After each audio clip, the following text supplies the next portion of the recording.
Welcome back to the Summer Backlog Challenge 2018. My first review for Night in the Woods was fun to write and has been fairly well received, so I'm going to capture that energy and use the momentum to forge ahead with my second review, this time for Oxenfree. This is another modern adventure style game with a strong emphasis on character and player choice. It was developed and published by Night School Studio and was released across all the major platforms in early 2016. As I mentioned in my introductory article explaining why I picked my 10 games, it was the only one of the bunch that I hadn't bought for myself, instead being part of my Xbox Game Pass subscription. So then, should you buy it? Or at least use your Game Pass trial to check it out? Let's take a look.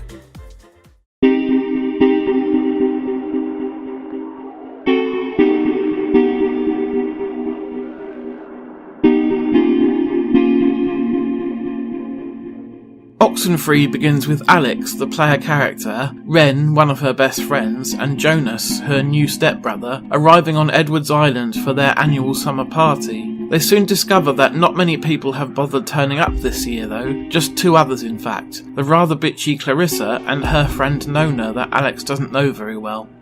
After a while chatting, drinking and playing an ill-advised game of Truth or Slap, like Truth or Dare except, well, you get slapped, Alex, Ren and Jonas end up investigating a nearby cave, where some strange phenomena involving a radio that they brought along results in the entire group getting scattered to all corners of the island. From that point on, your objective is to reunite with everyone and figure out what the hell is going on. That's easier said than done though, because you find yourself trapped in some rather disconcerting time loops that seem to get more serious as you go on. To say any more about the plot would risk spoiling the game for you, so I'm just going to leave it there.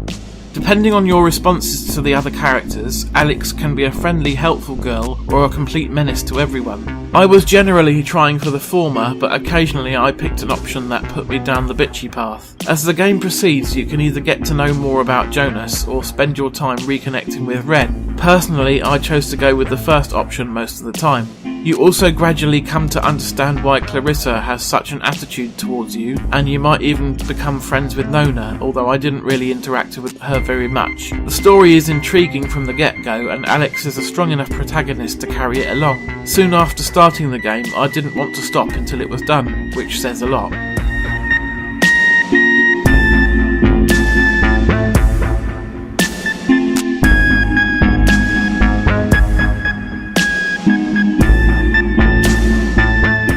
Oxenfree features a truly gorgeous hand-painted art style that I fell in love with from the moment I first saw it. Every part of the island has been lovingly pieced together, from the woods to the cave, the beach and the little town centre. The character models are apparently 3D, but from the zoomed out perspective that the game is set, they complement the style of the background well. Whenever necessary, there are also some decent lighting effects, and the VHS player with dodgy tracking effects that happens whenever there's a time loop is also very cool as well.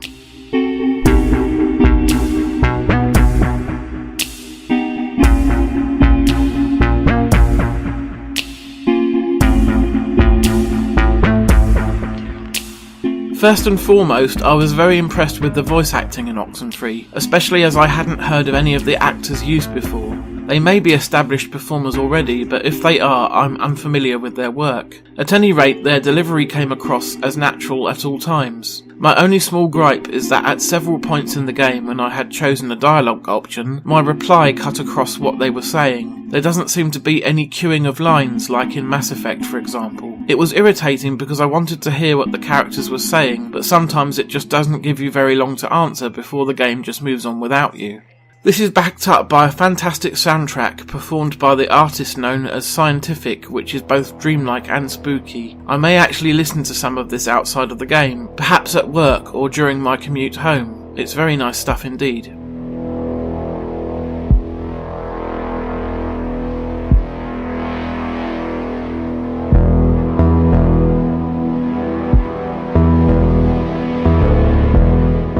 The gameplay of Oxenfree is mainly you exploring the island as Alex, trying to work out exactly what is going on and having conversations with the rest of the party. There are typically 3 different responses during any particular conversation, and you don't always have very long to answer, which I found problematic sometimes. Depending on what you say, the other characters may warm to you or grow to hate you over time. In fact, there is an achievement for getting everyone to despise you.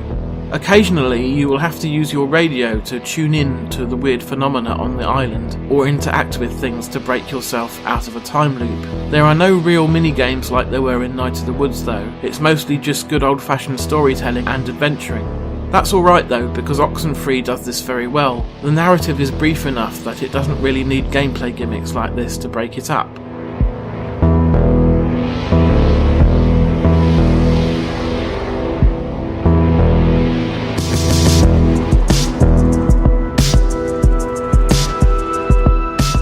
The gameplay is not all that innovative really, although much like Night in the Woods, Oxenfree does a great job of translating the classic sort of point and click experience into something much more console and controller friendly. The way the story is told does actually feature quite a lot of innovation though, and is very cleverly put together to boot. Don't let the 6 put you off, this is actually quite high for this category.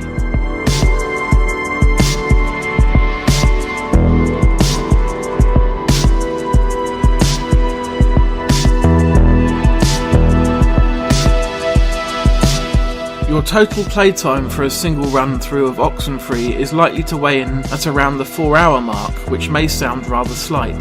There are quite a few different endings that can be achieved though, which gives the game significant replay value. I'm not sure if I will go back and play it again personally, because I usually consider my first playthrough of a game like this as my own personal version of the story and leave it at that. When so much time has gone by that I don't really remember the game anymore though, I may revisit it. As part of the overall package, you also get some documentaries that touch on various aspects involved in making the game, which is a very nice bonus and something I wish more games would do.